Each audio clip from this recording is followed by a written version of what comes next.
ဒီနေ့ကျွန်မပြောပြချင်တာကတော့ဝမ်းနှုတ်ဆေးတွေတောက်တာကအမှန်တကယ်ပိန်စီလားဆိုတဲ့ကိစ္စပဲဖြစ်ပါတယ်။ဘယ်သူမှမဟုတ်ဘူးကျွန်မပါ။ကျွန်မလုံနေရပါတော့။ဆိုတော့ရွှေဝေးသူများသွားကြည့်ကြမလို့ကိုယ့်ဘာကိုလုံနေရဆိုတဲ့အတွက်ကျွန်မတော့လုံတယ်ဆိုတော့တခြားလူတွေလည်းကျွန်မလိုမျိုးရှောက်တွေးပြီးလုံမှာပေါ့နော်။ဆိုတော့အဲ့ဒါလေးပြပြမှဖြစ်ပါတယ်။ကျွန်မဘာလုပ်လဲဆိုရင်ကျွန်မကြိုက်တာကြီးစားရတယ်အများကြီးစားပြီးတော့ကျွန်မဝမ်းနှုတ်ဆေးတောက်တယ်။အရှိက anorexia nervosa မှာကျွန်မတစ်ခါပြောဖို့တယ်။အရင်တော့အရန်ပိန်ခြင်းလို့ဆိုပြီးတော့lactulose လေ Avolac တွေကိုတစ်လုံးလုံးတောက်ချဆိုပြီးကျွန်မပြောဖို့ပါတယ်ဆိုတော့အခုလည်းကြိုက်တာကြီးစားရဲအထူးသဖြင့်ညဘက်တွေစားပြီးသွားရင်ဝမ်းနှုတ်ဆေးတွေတောက်တယ်တောက်ပြီးသွားရင်တညလုံးမအိပ်ဘူးမျော့နေရပဲလူက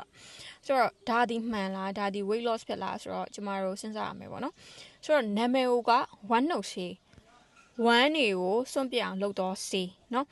အဲ့တော့ဝမ်းကဘာမှရှိလဲလို့ကျမတို့ပြန်စဉ်းစားရင်ဝမ်းဆိုတာ large intestine တနည်းအားဖြင့် colon ပေါ့နော်ဥမာကြီးမှာဝမ်းနေရရှိရပါရှိနေတော့ဝမ်းတွေကိုကျမတို့ကတွားအောင်လုပ်တာဖြစ်ပါတယ်အဲဝမ်းတို့စီမှာ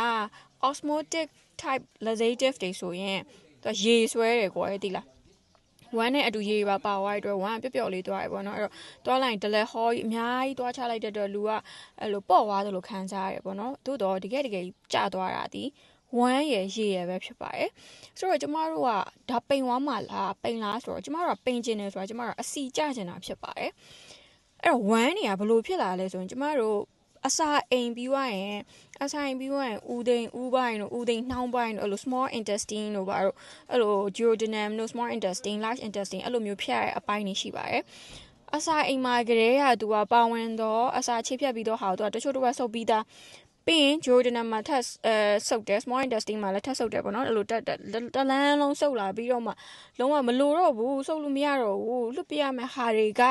အဲ့ large intestine မှာကြံခဲ့ရဖြစ်ပါတယ်ဆိုတော့ large intestine မှာရောက်နေတော့မစင်နေသည်ဝမ်းနေသည်အစားကအမိုက်ဖြစ်ပါတယ်အမိုက်လိုအပ်တော့အစီတွေပါတယ်အကုန်လုံးကျမတို့ကဆုပ်ပြီးသားဖြစ်ပါတယ်အဲ့တော့ကျမတို့မျှော်လင့်ချက်ကစားလိုက်တဲ့ဟာတွေကမဆုပ်ဘဲနဲ့ဝမ်းနဲ့တူပါသွားမယ်ဆိုပြီးကျမတို့မျှော်လင့်တာပါတကယ်တော့မရပါဘူးရှင်အဲ့တော့အကုန်လုံးသူကဆုပ်ပြီးသားအမိုက်တွေပဲကြံခဲ့ရအဲ့တော့ဝမ်းနှုတ်ဆေးသွားရင်ဒီအမိုက်တွေပဲထွက်သွားတာပဲ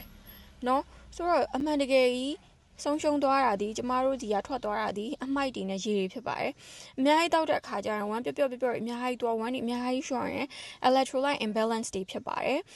potassium တွေရော chloride တွေရောsodium တွေရောအကုန်လုံးပါတယ်ပေါ့နော်ပါပြီးတော့ကျမတို့မျောပဲကြံ